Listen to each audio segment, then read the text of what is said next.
видео үзүүлж байна. Тэр бомбнуудаас бидний суралцах ёстой зүйлс. Амжилтанд хүрч асар их өв хөрөнгийн эзэн болсон дэлхийн тэр бомбнуудад нэг л нууц байдаг.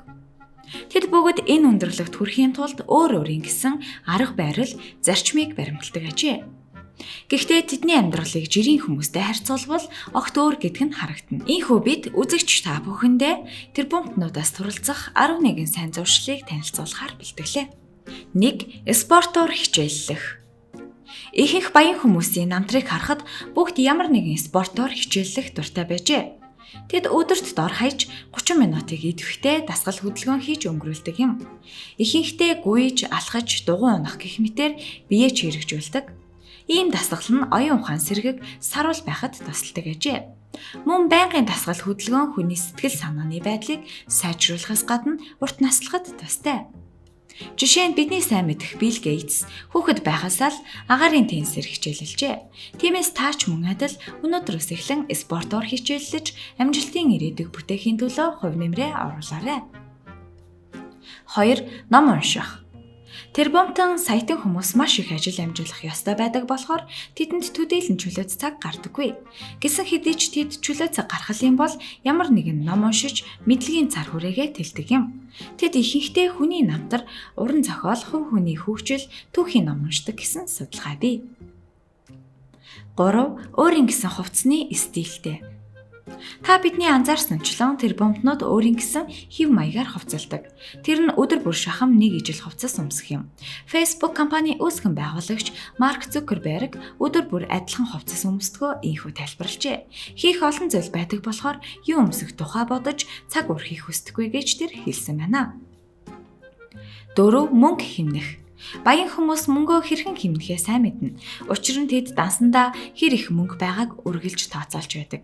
Тиймээс мөнгөө хэрхэн зөв зохистой зүйлд зарцуулах тал дээр тэд мэрэгчлээ юм. Мөн тэд огт хэрэггүй зүйлд мөнгө огт өрдөггүй бөгөөд өөрсдийн шуналт ачаалаа ялан дийлж чаддаг ажээ. 5. Нийтийн тээвэр. Баян хүмүүс бусдад огт гомдолтгүй. Тэдний ихэнх нь өдөр тутамдаа нийтийн тээврээр зорчиж алхах, дугуй унах дуртай байдаг. Тухайлбал Нью-Йорк хотын захирагч Билл де Блэйсо боломжтой үедээ байнга нийтийн тээврээр зорчдог юм а. 6. Тэд шинэ машин авдаггүй. Баян хүн өөртөө зориулж машин худалдан авахар болбол хизээч цоо шин загварын машин авч мөнгө өрдөггүй.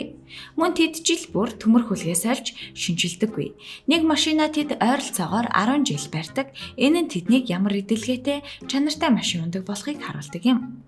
Жишээ нь жүжигчин Леонардо Дикаприо Toyota Prius маркийн машиныг ундаг гэдгийг та мэдхүү. Гэтэл тэр бүх цаг үеийн хамгийн өндөр орлоготой жүжигчдийн нэг юм шүү. 7. Өглөө эрт босох. Судалгаагаар бүхий л баян хүмүүс өглөө эрт буюу ажилдаа явахаас 3 цагийн өмнө босдог байна. Өглөө эрт босох нь өдөр төлөвлөсөн бүх ажлаа амжуулахад тусалдаг юм шүү.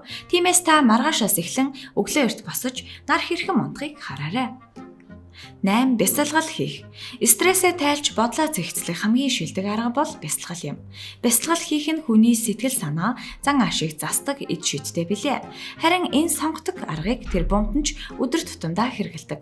Тухайлбал Офра Уинфри өдөр бүр бясалгал хийдэг байна. 9. Биеийн хэл. Ихэнх тэр бомбнууд бусад хүний итгэлийг хэрхэн олохоо мэддэг.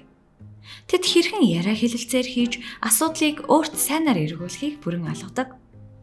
Tesla компани үүсгэн байгуулагч Elon Musk, Apple-ийн үүсгэн байгуулагч асан Steve Jobs биеийн хэл ашиглаж хүнд хүрсэн мэдээлэлээ хүргэдэг юм а. 10. Тэд зурагт үздэггүй. Судалгаагаар баян чинэлэг эрх хүмүүдийн зурагт үзэх цаг дундаж орлоготой хүмүүсээс харьцангуй бага гэдг нь тогтогджээ. Энэ бол огт гайхах зүйл биш юм. Тэд өөрсдийн бүх цаг заваа ажил болон гэр бүлдээ зарцуулдаг. Зурагт үзэж буудангийнхаа өмнө суухын оронд тэд ном уншиж, хүнтэй ярилцаж, спортоор хичээлдэг юм.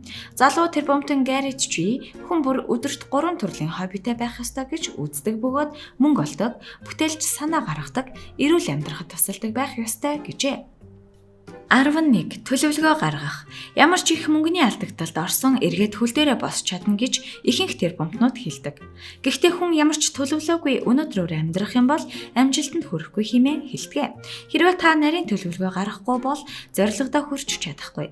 Стив Джобсын хэлснээр сайн төлөвлөгөө болон тэсвэр төвчээр бол амжилтын үндэс юм. Сайн төлөвлөгөө гаргаснаар ажил хэрэг илүү урагштай байж чаддаг гэдгийг санаарай. Танд энэ бичлэг таалагдсан бол лайк дарж, манай саг видео чаналыг subscribe хийж, шинэ бичлэгүүдийг цаг алдалгүй хүлээн аваарай.